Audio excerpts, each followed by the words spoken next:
Tim has worked for many years in Sheffield Hallam University and the Centre for Education and Inclusion Research, a whole range of things that he has published in relation to leadership and management. And he has chosen to bring to us today a theme concerned with leadership development, and he's into reconstituting. So we are sustainable today. Thank you. Okay. Thank you very much, David. This is obviously an important event from a BELMAS point of view. I think it also is quite nice and quite interesting. It was referred to earlier, I think particularly by Ron. I think the last kind of overview event, stock-taking event we had was 4 years ago when we had our event in London on 20 years since the Education Reform Act. And for those of you who weren't at that meeting or actually want to follow up the historical themes that we've been looking at today, there was a special issue of BELMAS, the BELMAS Journal, Education, Management, Administration and Leadership, as Ron referred to. And I would recommend that you revisit that if you've got a historical bent, because I think it will be quite interesting to see how far the things that people said at that time echoed through to the experiences that have since happened in our system beyond 2008, and of course beyond 1988 and beyond before that. So it's a good time to look back, but of course we do need to look forward as well. And this is the focus I've chosen for this afternoon. I've been asked to look at leadership development, and I want to think about how over the years we have constantly reconstituted what we mean by leaders and leadership, and particularly how that has been reflected in whether it's leadership development, whether it's management development, whether it's leadership or management training. All these terms have been used at different times. And of course, certainly as Helen would remind us, terms are never value free. They always embody all kinds of values about the times. And I want to talk about that a little bit. And so this does seem to be a worthwhile issue for thinking historically, because leadership development, in a sense, is likely to embody either explicitly or implicitly the values of the time. And these are the kinds of questions, I think, that are either explicit or implicit in the ways in which leadership development is done, if you like. Which are the important roles in the system? Who is prioritised, and what roles are prioritised? What kinds of people do we want to select for these roles? How are they selected? Has that changed over time? And in what ways has it changed over time? What about how the roles are played? Is it the same thing being a head teacher now or a principal of a college than it was 10 years ago, than it was 20 years ago, than it was 30 years ago? Obviously, the Life on Mars model fits that question perfectly. And I suppose crucial to what I want to talk about for the next 20 minutes or so is how should these people be formed? And I've used the word formed, which is a kind of continental term, really, because I think leadership, training, development, leadership development, management development, in a sense, are problematic terms, and one wants a term that is as broad as possible to think about these issues, because leaders are not just formed through leadership development programs, through training programs. They are formed primarily through socialisation, and that seems to me it should be a major part of what we think about when we think about leadership formation. Having said that, I'm going to mainly talk about leadership and management development programs today, because one can't talk about everything. Finally, what ideas should this formation be based on, and who should determine this? And that last question seems to me to be absolutely crucial, because that has changed substantially over the last 40 years, and those changes have influenced the answers to all those other questions, I would argue. So I've chosen to look at this in terms of 3 eras. I mean, this is a personal view, but it's not a unique view. Many other writers, and again, Helen is one of them, have tried to periodise, if you like, the history of educational administration in this country. And this is a fairly common kind of interpretation. The dates aren't always the same, but the terminology often is. And as was mentioned earlier in the day, it's reflected in the changes in the title of our journal. And indeed the society, both the society and the journal. Administration was the original term, management was added, and then leadership was added. I wasn't around when management was added to the title. I wasn't involved in those debates, but I can say that there was a long, really, really painful discussion about whether leadership should be added to BELMAS's title, as it was then. And so we're going back that far. That's the term that was contested at the time and continues to be contested. And we'll talk about that a little bit in a minute. And of course the question now is, are we in a new era, or are we just in a continuation of the era that pre-existed the 2010 general election? Because I think there is a debate, and there has been a debate over the last couple of years, about whether current policy is a continuation of previous trends or is a radical change. And I think my own view would be it's both. It is a continuation of previous trends in a whole range of ways, but by the time we get to the next election, it is likely that those trends would have accelerated to such a degree that we will have an unrecognisable education system, particularly a school system, in this country compared with what New Labour left us with. So I'm going to look at 3 eras and just talk about each of them briefly, and look at their leadership and management developments, and there's just management implications, and then look at 1 or 2 implications for the future. So let's start with the era of administration. There's quite a few people in this room who will remember this era, and there will be some people in this room who certainly won't. This is the era really of before the mid-80s, and in many ways the whole of the period before the mid-80s back to the 1944 Education Act. And it has been called by John Clarke and others the Bureau Professional era. The term at the time that was much loved was a national system locally administered.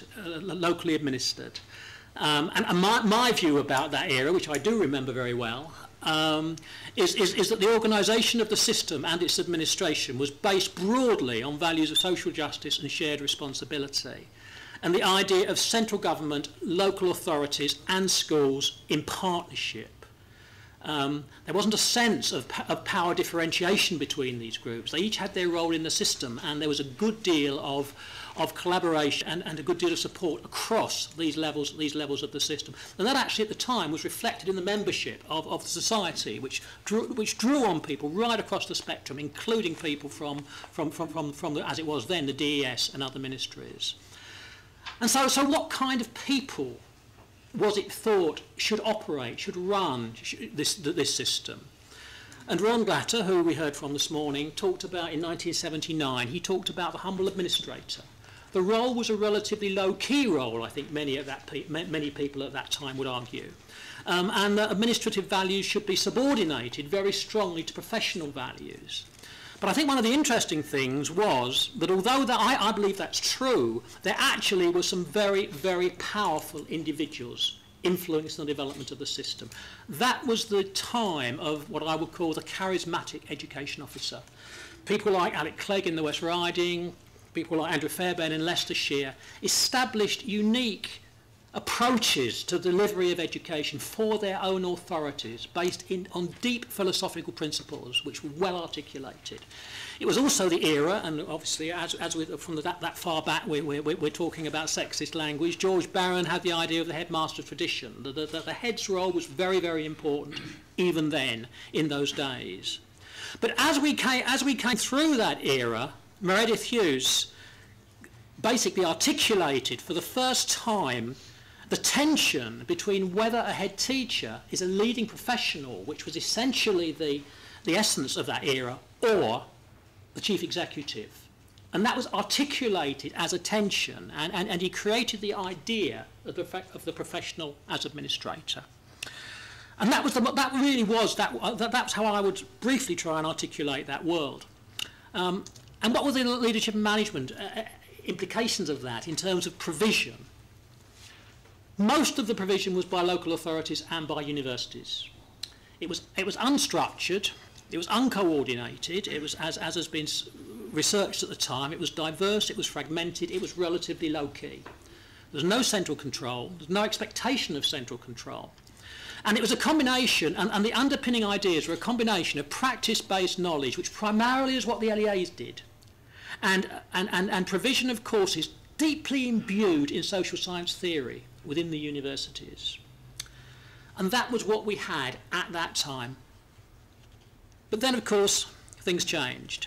And if we move on to the second era, some people would date it to the 1988 Education Reform Act, but I think it actually goes back a good few years before that. I think the Education Reform Act was, in a sense, the archetypal expression of this era, but the era started earlier.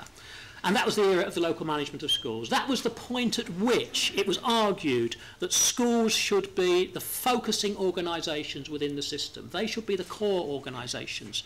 And that was an era when the discussion, the discourse was about school effectiveness, school efficiency and school responsiveness. Schools needed to be managed, and they needed autonomy to be managed. So schools became the key players, but we mustn't forget, and we still have this as a key legacy, that this was within a strong framework of central steer, as Ofsted emerged as an aspect of central government policy, and as increasingly schools, tests and exam results came in also as a controlling and steering mechanism. LEAs still had a considerable role through much of that period, but it was constantly diminishing. And the leader was seen as a manager of devolved responsibilities, and at this time we moved to the specification of qualities and competencies. They were dominant ideas in the 80s, that leaders' competencies and qualities should be specified, and we should train to these. And so you could argue, and so we had heads the appraisal of heads started in 1991. The Teacher Training Agency developed a list of tasks and abilities for heads and other leaders, and the National Professional Qualification for Headship came in right at the end of the period in 1997. And so it could be argued that that era resolved the leading professional chief executive tension. Basically, the chief executive won out. That was what happened in that era, primarily. And so the leadership development implications, it was still the primary responsibilities of LEAs and universities. Government still did not get significantly involved, although it increasingly steered provision. Direct funding came in, and direct funding rewarded certain kinds of provision.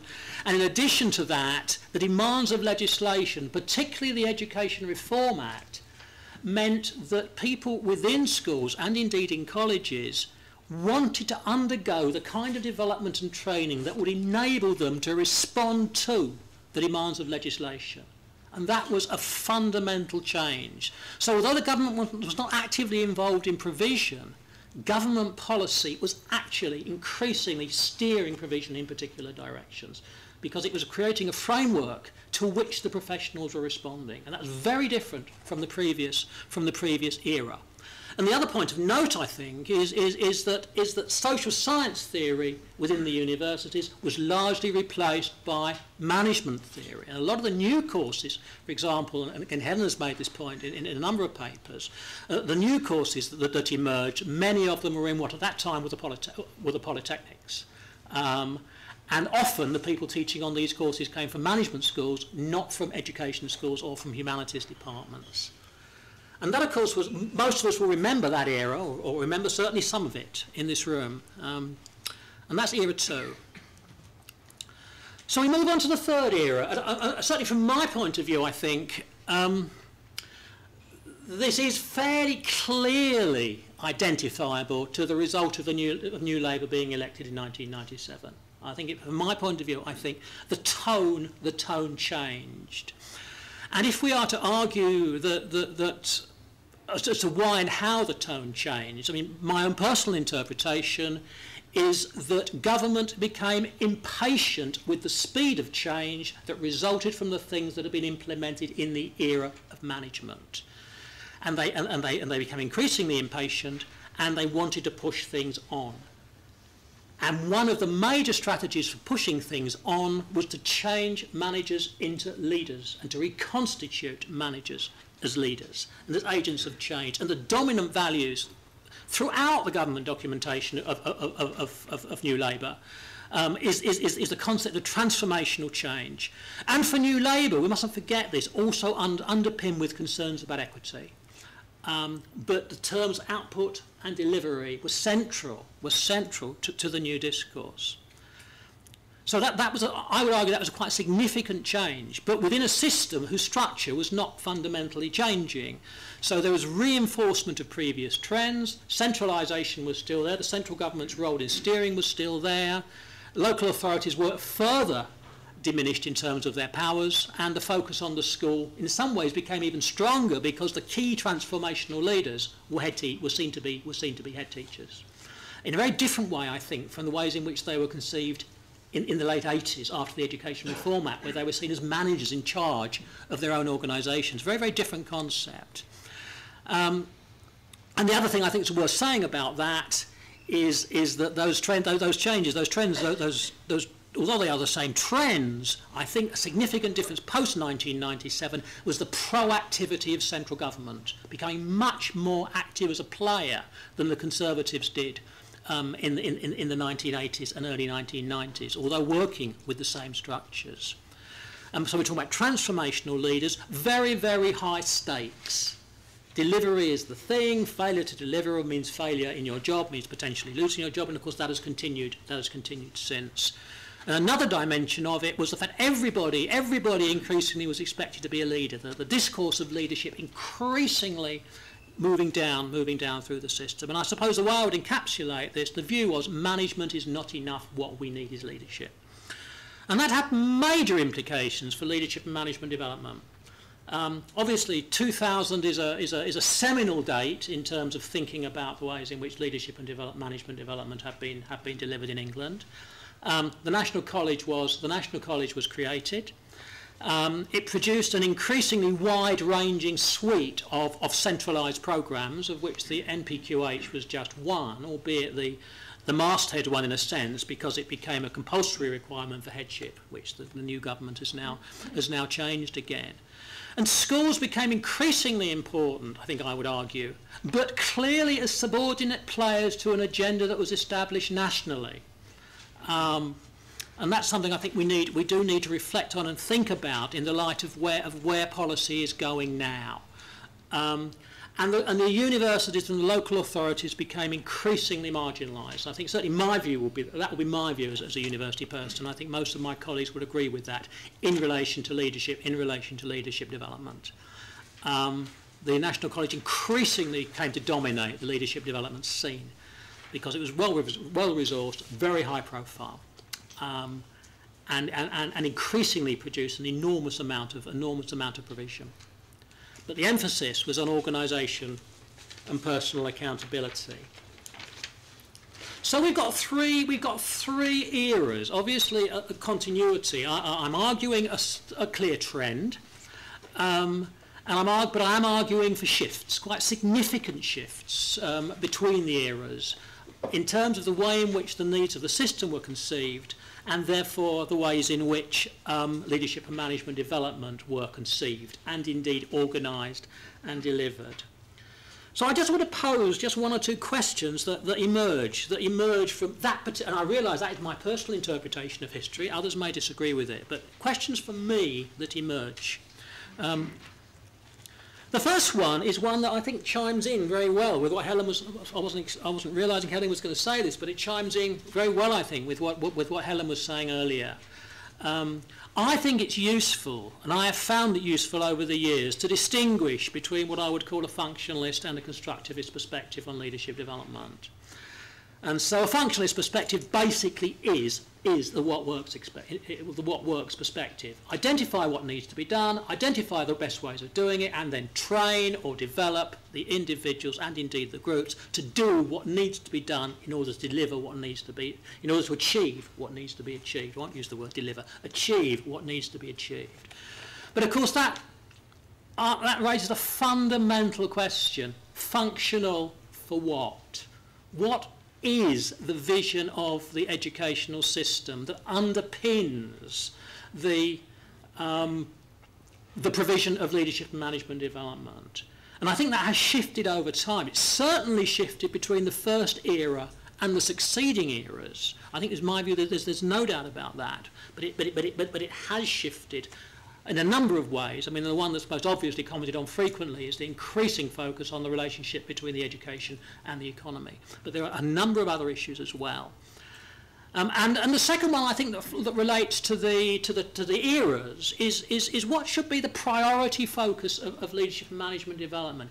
Is it to enable people to engage with values? And of course, these aren't mutually exclusive, but they can be prioritised. Is it about essentially developing competencies so people are better at their job? Or is it actually about developing particular kinds of personal qualities? And what kinds of personal qualities then are we talking about?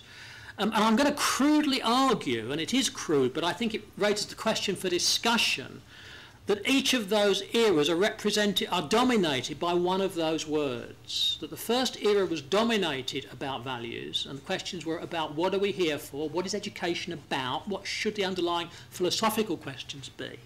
The second era was dominated by competencies, and the third era was dominated by the issue of qualities, but a particular definition of qualities to do with transformational leadership.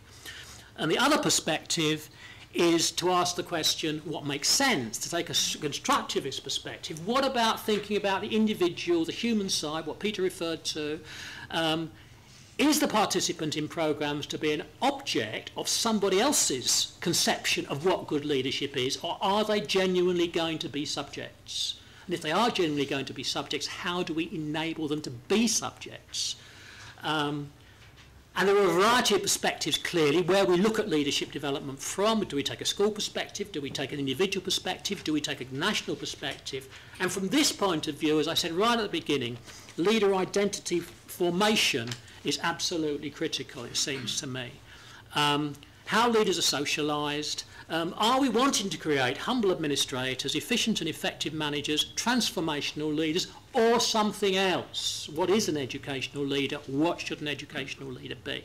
And I'm raising the questions rather than giving answers, I think. Two very quick quotations. I think I've invented these words, and they're pretty horrible, but they suit my argument.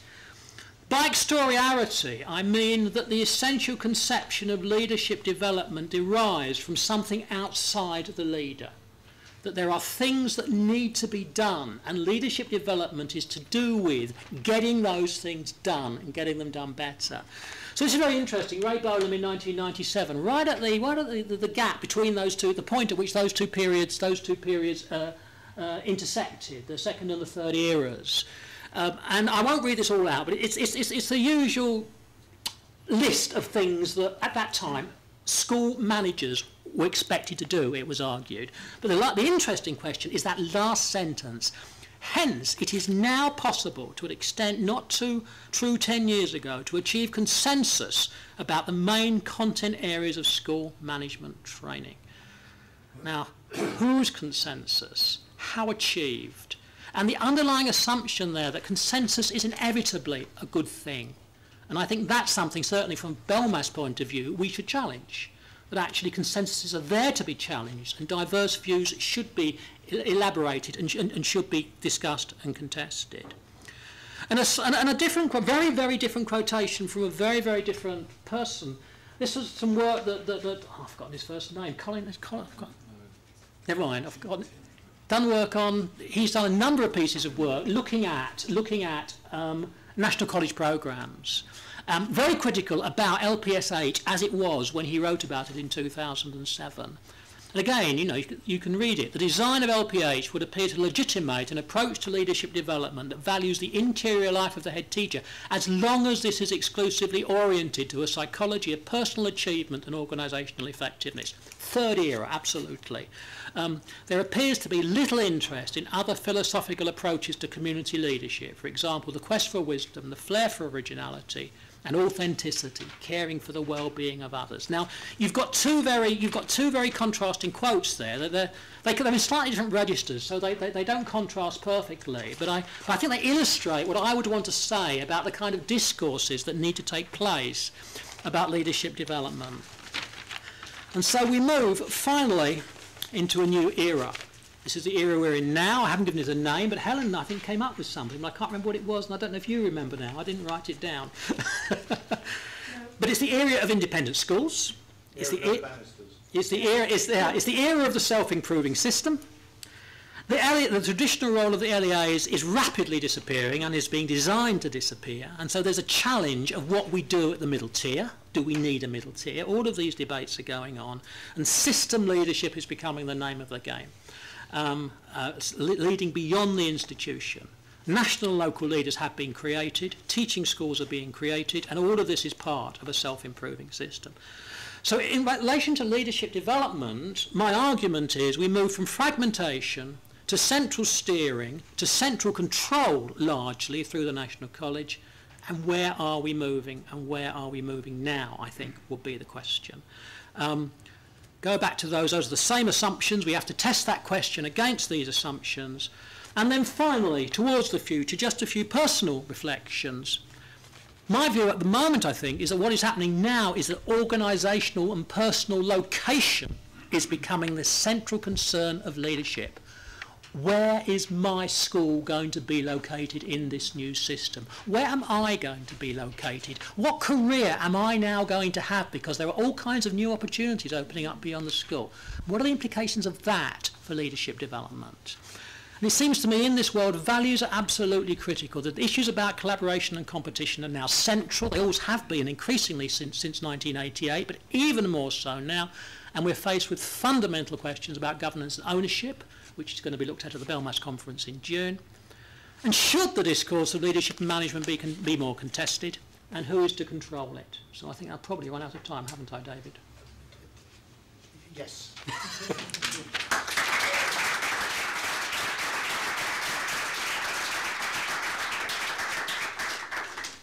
Run out is the wrong word. I think you ran right to the finishing line really well. Thank you very much indeed.